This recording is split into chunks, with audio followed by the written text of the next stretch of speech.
AP పొత్తుపై కాసేపట్లో అమిత్ షా నివాసంలో కీలక సమావేశం జరగనుంది. అమిత్ షా నివాసానికి చేరుకున్నారు బీజేపీ అధ్యక్షుడు జేపీ నడ్డా. కాసేపట్లో అమిత్ షా నివాసానికి చంద్రబాబు, పవన్ చేరుకునే అవకాశం ఉంది. బీజేపీ, టీడీపీ, జనసేన కూటమి సీట్ల సర్దుబాటుపై చర్చించనున్నారు. 6 నుంచి 9 ఎంపీ స్థానాల్లో బీజేపీ పోటీ చేయాలనుకుంటోంది. ఇప్పటికే బీజేపీ పోటీ చేసే 6 స్థానాలపై ఏకాభిప్రాయం కుదిరింది.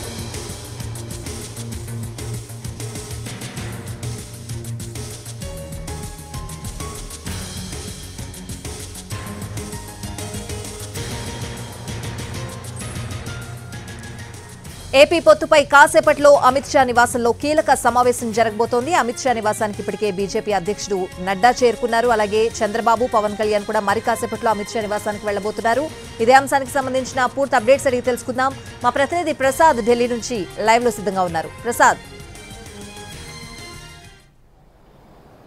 టీడీపీ జాతీయ అధ్యక్షుడు చంద్రబాబు నాయుడు ఇప్పుడే కొద్ది నిమిషాల క్రితమే అమిత్ షా నివాసానికి చేరుకోవడం జరిగింది. అంతకుముందు భారతీయ జనతా పార్టీ జాతీయ అధ్యక్షుడు జేపీ నడ్డా కూడా చేరుకున్నారు. మరి కొద్దిసేపట్లోనే జనసేన నేత పవన్ కళ్యాణ్ కూడా అమిత్ షా నివాసానికి రానున్నారు. ప్రధానంగా ఈ రోజు జరిగినటువంటి ఈ కీలక సమావేశంలో 3 పార్టీలు కలిసి ఒక కూటమిగా ఏర్పడి ఎన్నికల్లో పోటీ చేసేందుకు ఉన్నటువంటి ప్రతిష్టంభన తొలగించేందుకు పూర్తి స్థాయిలో చర్చలు జరిపి ఒక నిర్ణయం తీసుకునే అవకాశం ఉంది.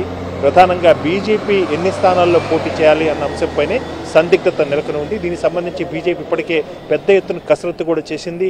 అనేక స్థానాల్లో ఎవరెవరైతే పొటెన్షియల్ క్యాండిడేట్స్ ఉన్నారో, సముద్రమైనటువంటి నాయకులు ఉన్నారో వారి గెలుపుకున్నటువంటి అవకాశాలు, వీటన్నిటిపై సర్వేలు, ఈ ఫలితాలన్నింటినీ ఆధారం చేసుకుని ఒక జాబితాను కూడా రూపొందించి బీజేపీ అగ్రనాయకత్వానికి రాష్ట్ర నాయకులు పురంధరేశ్వర నేతృత్వంలో ఇవ్వడం జరిగింది. అయితే దీనికి సంబంధించి బీజేపీ అగ్రనాయకత్వం ఆలోచించే తీరు వేరే రకంగా ఉంది.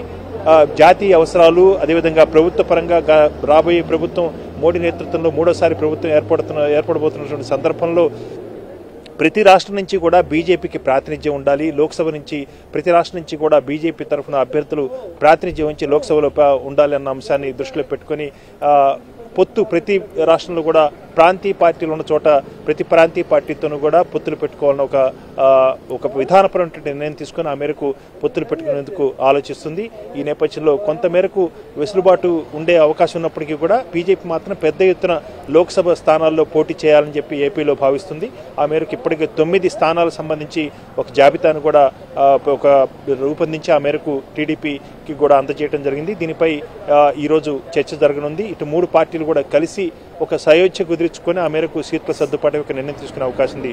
ప్రధానంగా రాయలసీమ ప్రాంతానికి చెందినటువంటి లోక్సభ స్థానాల్లో రాజంపేట, తిరుపతి నుంచి 2 స్థానాల్లోనూ, అదేవిధంగా కోస్తా ఆంధ్ర ప్రాంతంలో అరకు, ఏలూరు, నరసాపురం, రాజమండ్రి మొత్తం 6 స్థానాల్లో ఏకాభిప్రాయం కుదిరింది. అయితే మరొక 3 స్థానాలు కూడా బీజేపీ కోరుకుంటుంది. దాంట్లో ప్రధానంగా హిందూపురం, విజయవాడ, విశాఖపట్నం ఈ 3 స్థానాల్లో కూడా మొత్తం 9 స్థానాల్లో తమకు కేటాయించాలని చెప్పి ఆ మేరకు పోటీ చేసేందుకు తమకు సత్తా ఉందని చెప్పి బీజేపీ చెబుతుంది. దీనికి సంబంధించి పార్టీకి ఉన్నటువంటి బలాబలాలు, అభ్యర్థులు ఎవరు, ఆ ఉన్నటువంటి సామాజిక సమీకరణాలు ఏ రకంగా ఉన్నవి, వీటన్నిటినీ విడమరిచి మూడు పార్టీలు కూడా చర్చించుకున్న తర్వాత అమిత్ షా సమక్షంలో జేపీ నడ్డా ఆధ్వర్యంలో జరుగుతున్నటువంటి సమావేశంలో ముగ్గురు పార్టీలు, ముగ్గురు నేతలు కూడా ఒక నిర్ణయానికి వచ్చే అవకాశం ఉంది.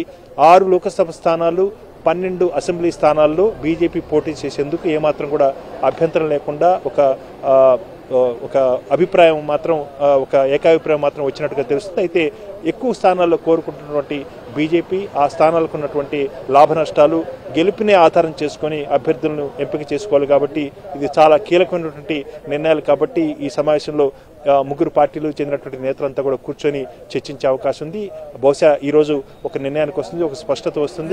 పొత్తు మాత్రం ఖరారైంది. 3 పార్టీలు కలిసే పోటీ చేయబోతున్నాయన్న అంశం మాత్రం చాలా సుస్పష్టంగా తెలుస్తుంది. Right Prasad, thanks for the updates.